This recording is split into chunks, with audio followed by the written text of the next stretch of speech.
चूँकि आदरणीय मुख्यमंत्री नीतीश कुमार जी समाधान यात्रा में हैं, तो दिल्ली हमारे डिप्टी सीएम श्री तेजस्वी यादव जी गए। उन्होंने दिल्ली के मुख्यमंत्री जी से, केजरीवाल जी से मुलाकात की।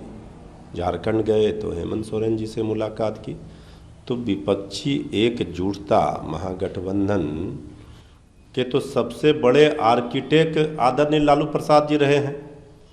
तो पूरा विपक्ष 2024 में एकजुट होगा, गोलबंद होगा, इसके लिए प्रयास चारों ओर से किए जा रहे हैं। इसी कड़ी में तेजस्वी यादव जी भी सभी विपक्षी पार्टियों के नेताओं से प्रदेश के माननीय मुख्यमंत्री जहाँ भी जिस प्रदेश में जा रहे हैं वहाँ मिल रहे हैं और सारी चीज़ों को, बातों को वार्तालाप के माध्यम से कैसे विपक्षी एका की बात को अमली जामा पहनाया जाए, इस दिशा में पहल हो रही है और सकारात्मक पहल हो रही है।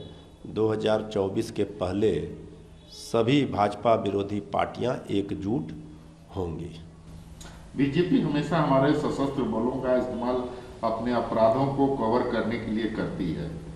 उन्होंने हमारी सेनाओं के बलिदान, शौर्य और शहादत का लाभ उठाया है। हमें अपनी सेनाओं पर गर्व है। हम सशस्त्र बलों में मुसलमानों के लिए 30% आरक्षण की मांग करते हैं। जदयू नेता गुलाम रसूल बलियावी ने यह बात कही है। नहीं, देखिए, बलियावी जी ने किस संदर्भ में कहा, उनका कहने का तात्पर्य क्या है, ये हमें समझ में नहीं आ रहा। लेकिन एक बात है कि सेना के शौर्य पर, पराक्रम पर कोई भी सवाल नहीं उठा सकते और न उठ सकते। ये जय जवान जय किसान कहता है हिंदुस्तान, इसलिए ये तो जवानों और किसानों का देश है। और जो जवान सुरक्षा करते हैं 140 करोड़ हिंदुस्तानियों की, उस सेना पर कोई सवाल अगर उठाता है तो हम समझते हैं इससे उनको परहेज करना चाहिए, बचना चाहिए। उनकी पार्टी के भी नेताओं ने, खुद ही आदरणीय मुख्यमंत्री जी ने भी स्पष्ट रूप से उनके बातों से असहमति जताई है, नाराज़गी भी जताई है। तो हम भी मानते हैं कि देश के जवानों पर, सेनाओं पर कोई टिप्पणी करने के पहले सोच लेना चाहिए, क्योंकि आन बान शान है हमारे जवान। बीबीसी के दिल्ली और मुंबई कार्यालय पर आईटी की सर्वे छापेमारी हुई है। विपक्ष ने सरकार पर निशाना साधते हुए इसे मोदी डॉक्यूमेंट्री का बदला बताया है। बीबीसी द्वारा जरा मोदी पर डॉक्यूमेंट्री की थी। वहीं कांग्रेस के जयराम रमेश ने कहा है कि अडानी पर हमारी जेपीसी जांच से केंद्र क्यों भाग रही है। अगर छिपाने के लिए कुछ नहीं है तो वे हिचक कर रहे हैं। उन्होंने दोनों सदनों में हमारे द्वारा उठाए गए सवालों को हटा दिया, डिलीट करा दिया है। हमें चुप रहने की धमकी दी जा रही है। देखिए, ये सवाल तो आज जो बीबीसी कार्यालय में आईटी की छापेमारी हुई है इनकम टैक्स की, तो ये तो सवाल उठ रहे हैं कि अभी कुछ दिन ही पहले जिस तरह से आदरणीय प्रधानमंत्री जी पर जो फिल्म का डॉक्यूमेंट्री बनाया था और उसमें कुछ चीज़ें जो दिखाई जा रही थी उस पर बीजेपी को आपत्ति थी। उस नाराज़गी का खामियाजा बीजेपी ने बदला लिया और ये अपने एजेंसियों के माध्यम से लोकतंत्र के चौथे खंभे को ही कुचलने का, दबाने का, धमकाने का प्रयास हो रहा है। ये दुर्भाग्यपूर्ण स्थिति है और ये एक तरह से अघोषित आपातकाल वाली स्थिति उत्पन्न हुई है।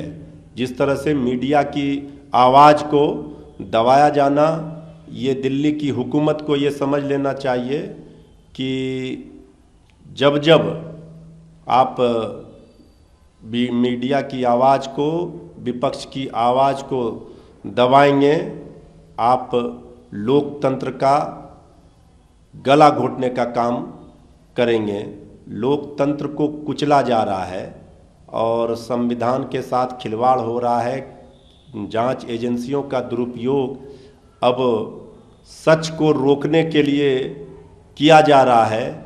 ये दुर्भाग्यपूर्ण स्थिति है और 2024 तक ये हम लोगों को पता है कि ये कारनामे जांच एजेंसियों के और दिखेंगे, इससे कोई घबराने वाला नहीं है।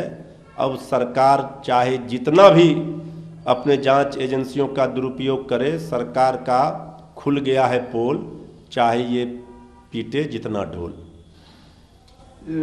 अमित शाह ने अडानी को बीजेपी का फेवरेट करार दिए जाने के कांग्रेस के आरोप पर कहा है कि हजारों साजिशों के बावजूद सच सामने आता है। वे 2002 से मोदी जी के पीछे हैं, लेकिन हर बार मोदी जी मजबूत और अधिक लोकप्रिय बनकर सामने आते हैं। पीएम मोदी और हिंडनबर्ग रिपोर्ट पर बीबीसी विचित्र पर केंद्रीय गृह मंत्री अमित शाह ने कहा। उन्होंने यह भी कहा कि छिपाने या डरने के लिए कुछ भी नहीं है। मेरा मानना है कि 2024 के चुनाव में कोई स्पर्धा नहीं है। देश तहे दिल से पीएम मोदी के साथ आगे बढ़ रहा है। आदरणीय अमित शाह जी, ये लोकतंत्र है। आप भूल गए कि बीजेपी की पार्लियामेंट में कभी 2 सदस्य होते थे, संसद होते थे, और आज 2002 से जो बात कह रहे हैं केंद्रीय गृह मंत्री आदरणीय अमित शाह जी कि मोदी के पीछे नहीं पड़े हैं, उनके जुमलेबाजी के पीछे पड़े हैं। जनता के साथ जो धोखा हो रहा है, ये तानाशाही हिटलर शाही नहीं चली है तो मोदी शाही भी नहीं चलने देगी जनता। एक बात कान खोलकर आदरणीय गृह मंत्री जी अमित शाह जी सुन लें, क्योंकि लड़ाई असली है गरीबी अमीरी की, लड़ाई असली है सच और झूठ की। सिर्फ चौकीदार कह देने भर से और अपने को सीना ठोक कर ये कहकर कि एक अकेला सब पर भारी, ये फिल्मी डायलॉग से लोकतंत्र देश संसद नहीं चलता है। जो जनता की उम्मीदों आशाओं पर पानी फिरा है, किसानों नौजवान जो आज ठगा महसूस कर रहे हैं, उसके साथ जो धोखा हुआ है उसका जवाब विपक्ष पूछ रहा है। आप सिर्फ अडानी के बारे में 2 शब्द नहीं बोल सकते 2.5 घंटे के भाषण में, तो फिर सवाल तो गंभीर खड़े हो रहे हैं और जनता देख रही है कि आखिर जनता के गरीबों के खजाने को लुटा करके आप अडानी अंबानी को मदद पहुंचा रहे हैं। कांग्रेस के नेता अजय राय ने आरोप लगाया है कि राहुल गांधी को बनारस हवाई अड्डे पर, वाराणसी हवाई अड्डे पर नहीं उतरने दिया गया। उनको प्रयागराज जाने का भी प्लान था, बहुत सारे चीजें थे, लैंड नहीं करने दिया गया। इसको लेकर के वाराणसी हवाई अड्डे एयरपोर्ट का कहना है कि राहुल गांधी को ले जाने वाली चार्टर जेट जो कंपनी है ने खुद ही फ्लाइट कैंसिल कर दी है। देखिए, अजय राय जी ने जो बातें कही है, कांग्रेस पार्टी के लीडर हैं और राहुल गांधी जी की प्लेन को नहीं उतरने दिया वाराणसी में।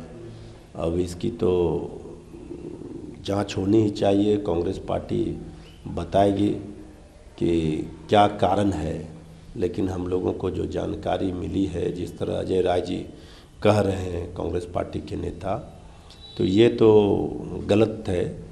हर पार्टी के नेताओं को हर जगह जाने का आने का लोकतंत्र में अधिकार है और इस पर कोई रोक नहीं लगा सकता। अगर शासन प्रशासन का दुरुपयोग करके इस तरह से अगर किसी भी राजनेताओं को, किसी दल के नेताओं को रोका जाएगा तो इससे स्थिति खराब होगी।